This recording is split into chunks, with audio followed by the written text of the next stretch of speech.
could you just begin by introducing yourself and your business, please? Sure. Hi, my name is Jennie Wallace and I run Beyond Skin Clinic based in Belfast city centre. And what does Beyond Skin do, Jennie? Well, we are your number one aesthetics clinic in not just Northern Ireland, but the island of Ireland. And we provide a range of aesthetic services, so skin treatments, laser hair removal, non-surgical solutions for skin conditions like acne, rosacea, sun damage. You can see some of them behind me here in our pop-up. So lots of common skin concerns that people have. We help them with that. And like, I'm a middle-aged guy. I heard. So, is it like, for me, the middle age? Is that? See, that's my bias. I mean, I might think this is a woman's thing, but clearly, it's not a woman's thing at all. We have a wide range of clients, and many of them are middle-aged men. So men have skin, as you know. So men have skin concerns, same as women. Acne, rosacea, sun damage. These are things that have no gender bias. So we absolutely treat men, women, and anybody in between, with all types of clients. Okay, so how did you begin, start and develop the business then, Jennie? So I used to work for another clinic and I was the clinic manager there, having a great time. And unfortunately, the company decided to close the Belfast branch, and all of the staff were going to be made redundant. So myself and at the time, my assistant manager decided that we would go out on our own and do our own thing. It had always been her dream to have her own clinic. She's a therapist by trade. That's what she's doing. She's always been in the industry. Myself, I don't really have a beauty background. I'm more of a business entrepreneur, but I guess myself and Jillian saw an opportunity to kind of team up and do our own thing. So we took the leap in 2016 to open our own clinic. And I guess the rest is history. We've had almost 4 years of success, and it's been really good. It's been really good fun. And can you remember, pre-launch, before you opened the business, I mean, what was your approach? But, did you focus on getting yourself a premises, getting all your infrastructure in place, or did you do marketing pre-launch, or just talk about your pre-launch? So when we decided to open the business, I was pregnant. I was 6 months pregnant. So my goal was to get things open and ready before the baby came, because I didn't know what was going to happen after the baby came. So my strategy was definitely, get things set up as quickly as possible and get the doors open. We did do a lot of marketing. I guess in a sense, we were lucky that we had a decent client base that we knew from the clinic we had been working in. They were closing. We didn't steal clients, but a lot of clients were going to be left with nowhere to go.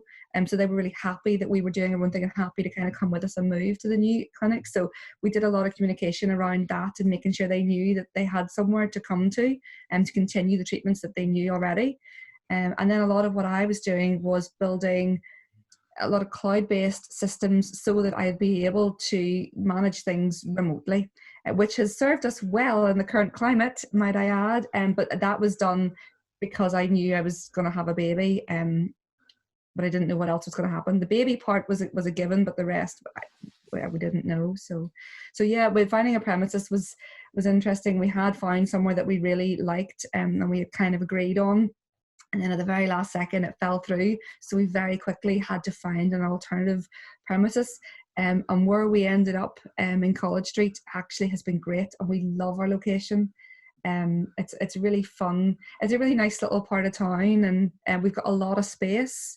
And it's a nice little pedestrianised area. We're just opposite from Sawyer's, which is heavily tempting on a daily basis. But it's a nice part of town, actually. So, yeah. Oh yeah, so you're in College Street there. I imagine, and I always think, what's the arcade, the 1980s arcade there? Where Sawyer's is part of. Oh, so that's part of the Fountain Centre. Fountain Centre, that's right. And are you opposite there then? We're opposite Sawyer's, yeah. All right, directly opposite. Oh yeah, and there's a coffee shop there, and so you can go and get your coffee, and then you can go in. Oh, very good. Yeah. Well, good positioning. I know.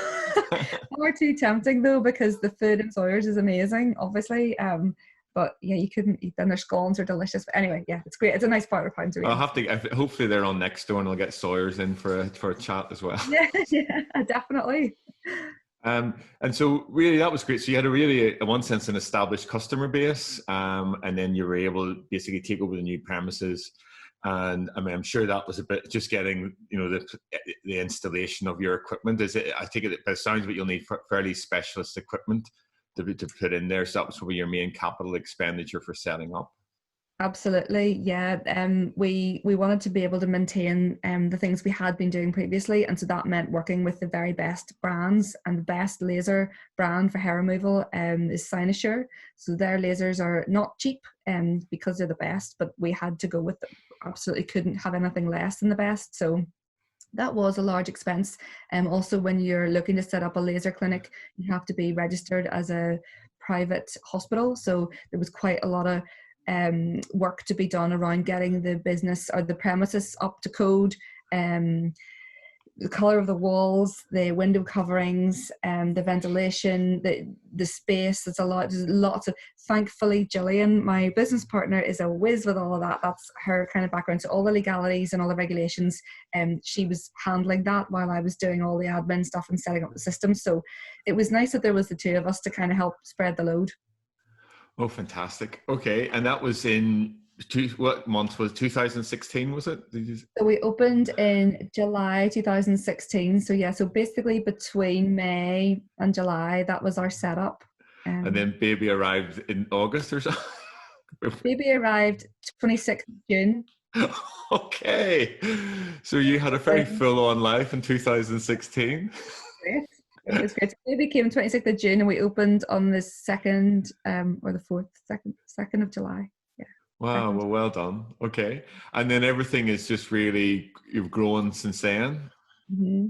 Yeah, we've grown. So now there's 8 of us in the clinic, and we have great customers. We have clients that have been there from the very beginning. We have new clients coming every week, and it's just really growing from strength to strength. We're always looking to see what we can do next, what's going to be more beneficial for our clients, and we always look to work with the best brands, the people that are doing the most advanced research, the best products, the best treatments. So we're always looking to see, in skincare and aesthetics, there are lots of fads that come and go. We don't tend to jump on those bandwagons, and not that we're cautious, because we do like to take risks, but we will only talk about things that we know we can stand behind the results of. So we do a lot of research and testing before we kind of promote a brand or work with somebody, because it's important that if someone's coming to you, they want to know they can trust you. And yeah, we're not sort of in it just for a quick buck. It's not fair to play with people like that. I think it's incredible. I mean, you had to define yourself in terms of regulation as a private hospital. So that's a really high standard, knowing the love of regulations that our local governments have. That's a really high standard you're working at, and a quality standard you're working at. Now you're re-emphasizing that in terms of the actual, in the private sector, the brands that you're working at are the best brands. So you've got both the public sector high regulation stance and then working with the best brands. So that's brilliant. How then is the business? Is it through word of mouth that you've grown it, or you have a fantastic website which we will link in the description below? Do you use social media a lot? We do. Yeah, word of mouth is probably what works best for us, because there's nothing that resonates more with people than a real story. We do struggle to get online reviews. In saying that, we have a lot of happy and satisfied customers, but we don't get a lot of online reviews, and I completely understand that. We provide a private service, and not everybody wants to talk about issues they've had, especially if they've been able to overcome them. So we do struggle in that sense, but I think what we find is people may not be talking about us online, but they do talk to their friends. So we do get a lot of referrals, which is nice. And we do, thankfully, we have been kind of recognised by the local business community, by the national business community, by the national industry bodies, and we've won quite a few awards. And it's really nice to have that recognition, not just from our customers, but from people in the industry, that that have been doing it for a lot longer than we have. It's nice to be recognized. So that helps. And, clients like to see, clients want to know they're getting the very best. Well, let's just talk about the 2 awards that's up front on your website. Can we just talk about the 2 awards that you got last year? I mean, that's after 3 years of being open. You got 2 really great awards. So can you just talk about those 2 awards, please? Sure. I mean, we got more than 2, but the big one that we got last year was Aesthetics Clinic of the Year for the island of Ireland. And that was in a huge ceremony in London. So the Aesthetics Awards cover the entire of the UK and Ireland. They've been around for a long time, and they basically highlight the best in the industry. So we did not expect to win that award. We entered, to be honest, the application process was quite hefty. There was quite a lot to write. They looked at your regulations, they looked at your policies, they looked at your results, your aftercare, how you deal with complications. And to be honest, we went in for it just to kind of understand the process so that next year we could properly, go in. So when we got nominated, I was like, wow, that's pretty. And then when we won it, it was a big surprise, a big shock. Fantastic. Like, we were over the moon. But that's the biggest. Yeah, I mean, it's funny because we were so happy, and then 10 minutes later I go, oh God, well, how do you top that? Where do you go from being, we've been lucky enough in July last year, we were named Aesthetics Clinic of the Year at the Northern Ireland Beauty Excellence Awards, and that was amazing to be number 1 in the country, and we were so thrilled. But then to get in December, then to get number 1 in Ireland, you kind of then go, right, well, what do we do next year? Where do we go? Where do we go? How do you? I think it's I think rising to the top, I'm not going to say it's been easy. It's been a journey, but we've just kept doing what we do, and we've been recognized for it, and it's been great. I think maintaining that level is going to be tricky, because I always want to do one better and do one better. I don't know how you be better than the best. I don't know. So I have to figure that out now for this year. And did that help you did you get traction with people coming up from the south? Did you get more customers coming up from Dublin, or? Well, not so much at the moment, really, but we do have the odd one. We have people that travel more so from like Donegal area and all across Northern Ireland, and we haven't had too many that come up from Dublin. But that will probably be changing soon, because we're about to bring in a new treatment that you can't get anywhere else. So that'll come. Do you want to talk about the new treatment, or do you want to keep it under wraps? We haven't launched it yet. So okay. Well, maybe I'll come back please come back whenever you want to launch it, and we can talk.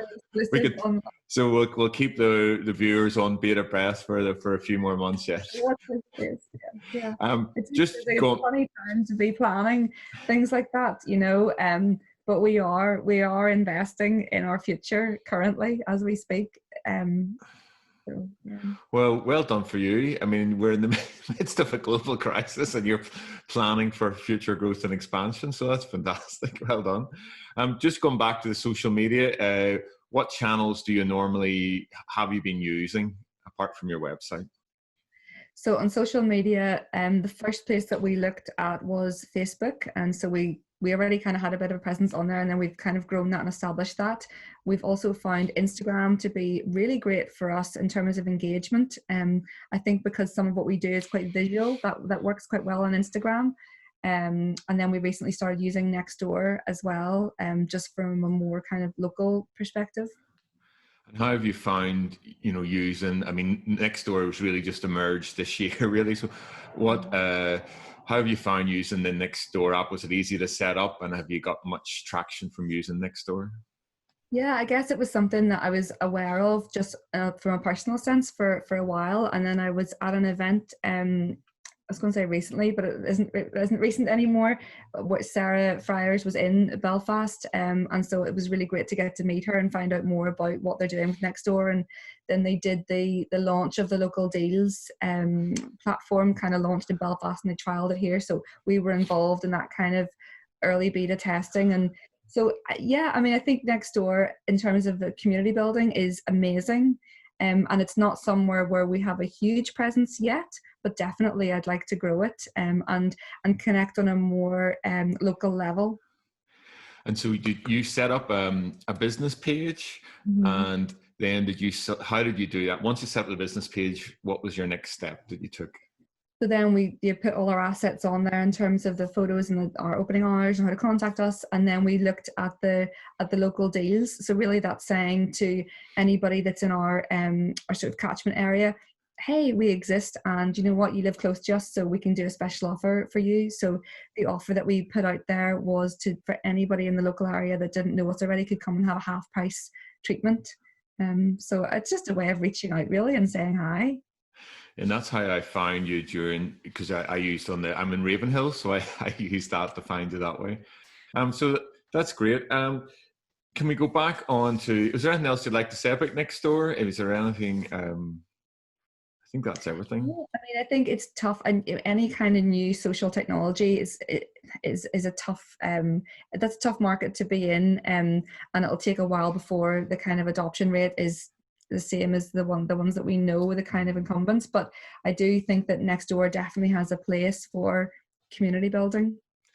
I like what they're trying to do. Just as a matter of interest, if it's difficult to get to get reviews, etc., those, which is an essential part of social media marketing, everyone wants their testimonials and everything, how do you do images then? I mean, I suppose you can't really do a walkthrough video with a client, getting whatever procedure they get done. I mean, we have done those videos. Oh, really? Yeah, those exist, and yeah, absolutely. It's not that nobody wants to share their story. Some people do, but there are a lot of people that don't want to, and that's totally fine. And we would never expect that of someone, that we're not, they're coming to our clinic to have a problem fixed for themselves. That's their business. That's nobody else's. But if people don't mind sharing their story, that's great too. And so yeah, we have people that are happy to be in videos and happy to have before and after pictures taken. Sometimes, if somebody comes and they have a really distressing skin condition, and we're able to solve that for them, and a couple of months later their skin is really clear and gorgeous, they want to show it off, so they're really pleased to do that. But for other people, they don't want to. That's fine. And I guess that's where like Instagram comes in. I mean, I suppose that's what your main connection there in terms of images and videos. At the moment, we're using Instagram more we're using the live feature quite a lot. So it's a really nice way of engaging with our customers at the moment, because they can't see us in person. So we're finding that actually we're doing little treatment demos and little how to do an at-home facial, and taking people through the steps in real time. And that's been working really well for us on Instagram. So just before we go into the big elephant in the room, which is our current global crisis, can we just go back to I thought it was so interesting that from the start of the business, you started to plan to have everything on cloud. So what sort of cloud technology how are you using in the business? Okay, quite a lot. It's all connected, so I can take you through it. The first system we use is our booking system. So it's our booking system combined with our CRM, and it's a company called Get Timely. So they're a startup, still based out in New Zealand. And we looked at lots of different booking systems. But the reason I chose Timely was because I liked their interface. I liked that they were a bit of a scrappy startup, and they also connect really nicely with Xero. Xero is what we use for our accountancy package. So the two speaking to each other makes my life a lot easier. The other package, the bit of software that links in nicely, is MailChimp. So we use that to kind of communicate with our customers and look after all our GDPR and all that kind of good stuff. So again, that links into our main CRM. So they all talk to each other, which is a really nice setup. In terms of like day-to-day communication or between myself and my business partner, we use Google Drive and Google Docs a lot to share things and for some of our planning documentation. Would that be I've just started using the G Suite platform. Is that what the business G Suite, is that what you use? We don't actually, just the real basic Google Drive and Sheets and then app documents. Yeah. Okay, great.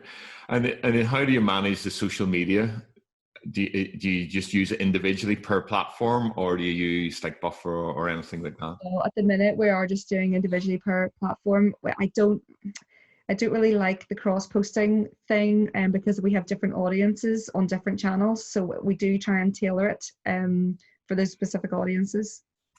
Well, Yeah, I know it's a bit more work. I know it's a bit more work, but I think it works better for us.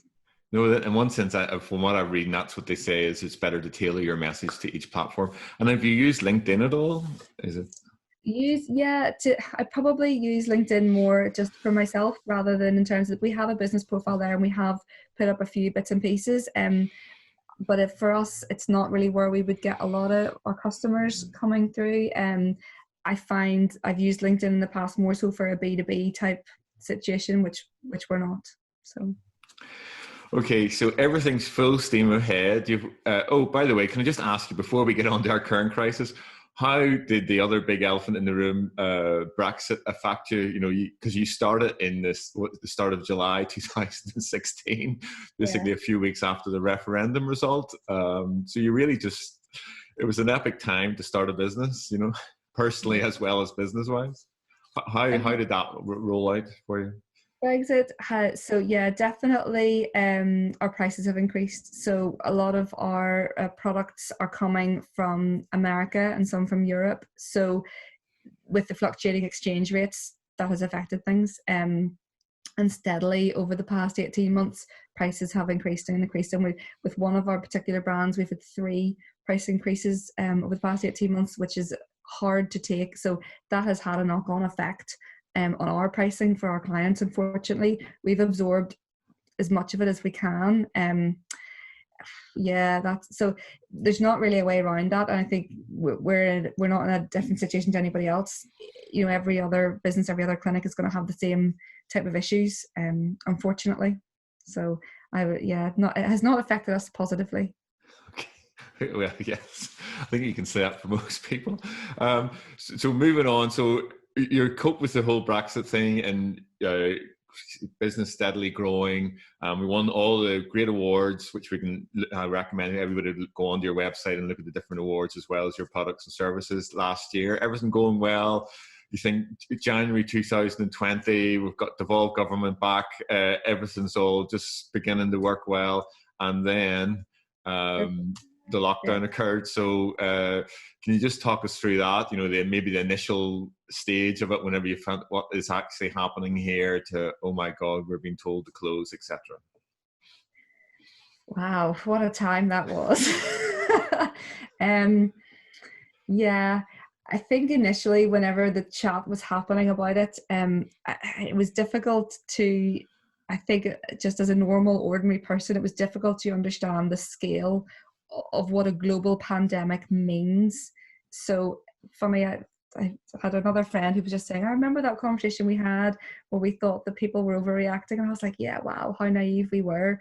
I think when I realized that it was about to get real, I went into panic mode, and I was overwhelmed with information and not knowing how to make a decision.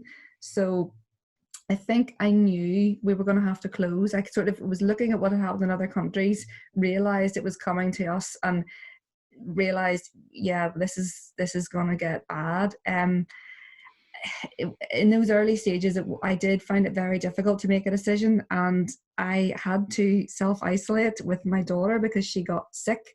So I was at home with my daughter. The rest of my staff were in work, and I was thinking, I should be there, or they shouldn't be in work, and I was really struggling with that. So I think when our country leader wasn't making any decisions, I found that really tough as well, because I didn't feel like there was any leadership coming from anywhere else. So the buck stops with me. It's my business.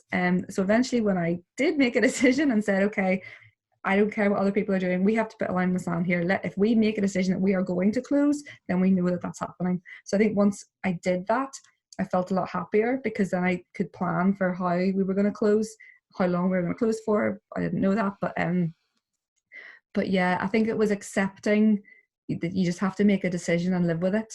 And you know what? You might make the wrong decision, that's okay too. But making a decision and then getting on with the consequences was something that I had to learn, I guess. And I should have probably done it a little bit quicker, but at least I did get around to it. So since we've had to close the doors, we're not able to offer in-clinic treatments because of social distancing.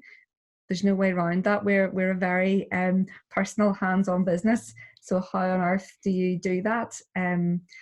We have quickly adapted. We've had to. So I think even before I had to self-isolate, I had already been talking about doing online consultations. So that was already something we'd been talking about for a couple of weeks anyway. And we've been talking to another company about helping us to do other cool things. And so we've speeded up a lot of the stuff that we wanted to do digitally anyway. And we now are offering online consultations. We're offering people tips and advice on how to do their own treatments at home. We've partnered with another company that does offer a medical grade device you can use at home. It's amazing. We love it. So we're looking at things that we can do to help people while they can't see us in clinic. But we don't know still how long it's going to last, but that's okay. We're accepting the situation that we're in now. I think if we keep looking to the next 2 weeks or the next 3 weeks, you drive yourself insane. So it's about going, okay, well, this is what we can do today. We can offer an amazing online service. We still have all the skills and knowledge. That hasn't gone away. We're still here. We're still contactable. Like, Royal Mail, God bless them, are doing an amazing job of delivering parcels, so we can get products to people that they can use. So there is still ongoing engagement with your client base or customers who still need. So, like, what sort of products would they need delivered to them? Lots of things. So because we treat a lot of different types of skin conditions, but if I take acne just for example, so we do, if you were coming into clinic for treatment for acne, we would possibly be offering you a course of in-clinic treatments that would be skin peels. But at the same time, we'd want you to be doing things at home yourself every day, washing with a particular cleanser or using a particular toner or mask or whatever it is. So at the moment, we wouldn't be able to offer you that in-clinic part of the package, but you can still do the things at home yourself. So what it means is you are still going to see a good result. And when you are able to come back in the clinic, your skin will actually be stronger and healthier. So we're preparing people now and saying, okay, well, you're going to have a couple of weeks, maybe a couple of months at home, get your skin really super healthy so that when you do come in, the treatments are actually going to work better. So that's been working really well for us.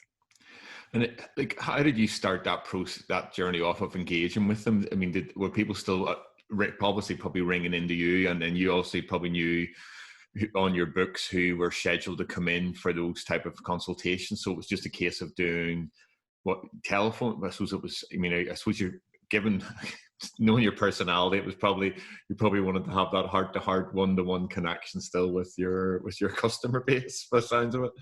Yeah, I mean, yes, we had to kind of immediately cancel like 220 appointments and let all those people know that they couldn't come in, and people were upset about it and not happy about it, and people are still phoning pretty much every day trying to book appointments.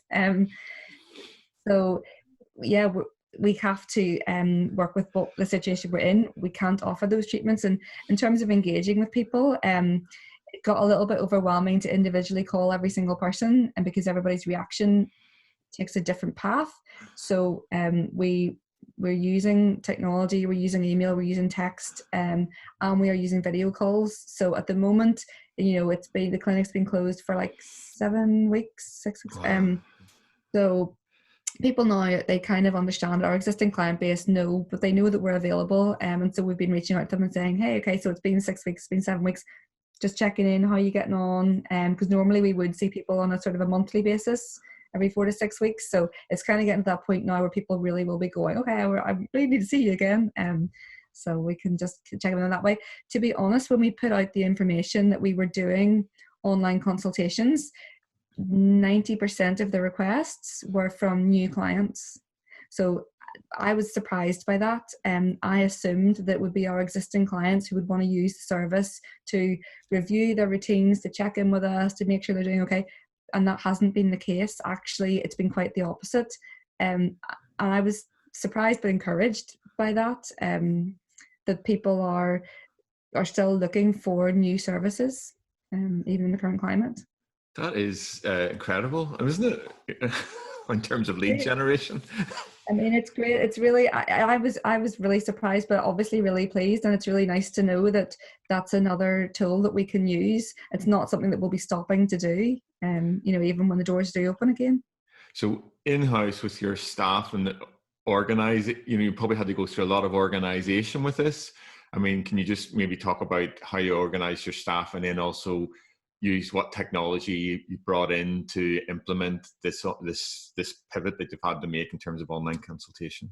Yeah, I mean, in the past year or so, we've moved pretty much everything digitally. So we have a lot of technology in the clinic already, and all the staff use iPads now instead of paper forms for client records. We do all of our photos are taken digitally, so all of our information is already on the cloud and already stored digitally.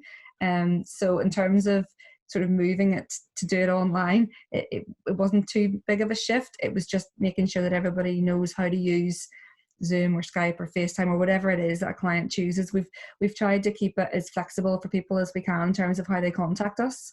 So we're just making sure that everyone knows how to use those things. Oh, that's interesting for me. So can I ask you a question? Because obviously I'm just starting off basically interviewing people using Zoom.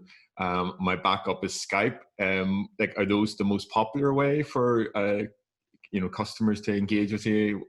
Would that be the top two, or would there be other ones? Is FaceTime popular, you mentioned?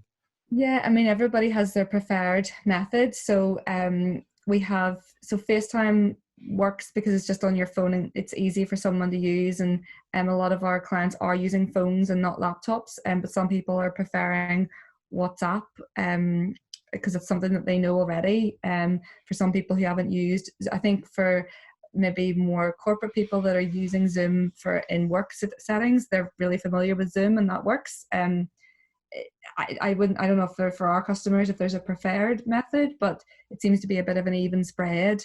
Our customers are quite a diverse bunch, so different age groups or different types of customer have a preferred method maybe. For me, I like Zoom because I like it on my laptop, but I mean, they're all easy to use. Okay, thank you. Let me just see. So we're going to hopefully begin to come out of this now. Well, as you said, in a muddled sort of way from yesterday's statement. Looking forward now, going into because we're now in the start of May, really. So, as this hopefully we begin to open up, how would you like to see the business then? I don't want to say recover, because you basically, by sounds of it, you have once a growth of a different form over this lockdown period. How would you like to see the business opening up for the rest, unfolding for the rest of the year? I think our main priority is going to be looking after all the customers who we've had to cancel appointments for over the past 7 weeks. So all those people that, for the majority of our clients, they're on a course of treatment, and so they're all at some point in that journey right now. So it's going to be getting them back to restart their journey and continue their treatment courses that they're on. So that's our number one priority for sure. Are you obviously open? I mean, I know the link will be in, the opening times will be in, and the appointments, etc. Your scheduling calendar will be on your website. I can't remember what the opening times are, but do you open 6 days a week? Is it Monday to Saturday? Yeah. And will you see?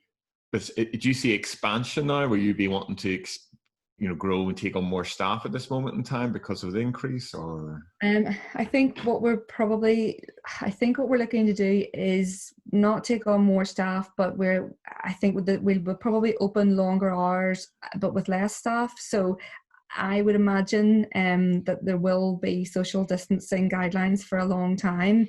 And so the thing with us is we have all little individual private treatment rooms. So, we could have 5 different treatments going on completely separate. So it's whether we have less people or we stagger the appointment times, or we're still figuring that out, the best way we're going to be able to do it with them. I mean, we are a clinic. We are clean anyway. Like we are cleaning rotas. Like we're everything is single use. Everything is the highest possible standard. So in terms of that, it's like, oh yeah, an infection control course. Yeah, we do that as standard. Like as everybody's now showing us their infection control certificate. It's like we've had that from years ago. You know, we're already aware of these things. So it's just, I suppose, enhancing what we already do, but probably, yes, in a more so we don't have people in waiting rooms at the same time, and that type of thing. But in terms of staff, no, I mean, all of our staff are desperate to see their clients again. So we will be facilitating that. Because it's so much interpersonal relationship with, you know, between your staff and yourself and your customer base, you know, who really are friends, and, you know, you cultivate this relationship over time. I suppose you could the waiting room could be the coffee shop next door, and you could text them to come in when their appointment was up. I mean, there's so much, but it's so interesting what you're saying, because you're at that private hospital standard. You know, you're already up there in terms of this, what's called PPE, etc. I mean, you really are doing that already. Oh yeah, I mean, we've always had that, because of the nature of what we do, it has to be sterile, clean, single use. You know, zero, no cross contamination. Like we're all over that. Like the rest of the countries are catching up now.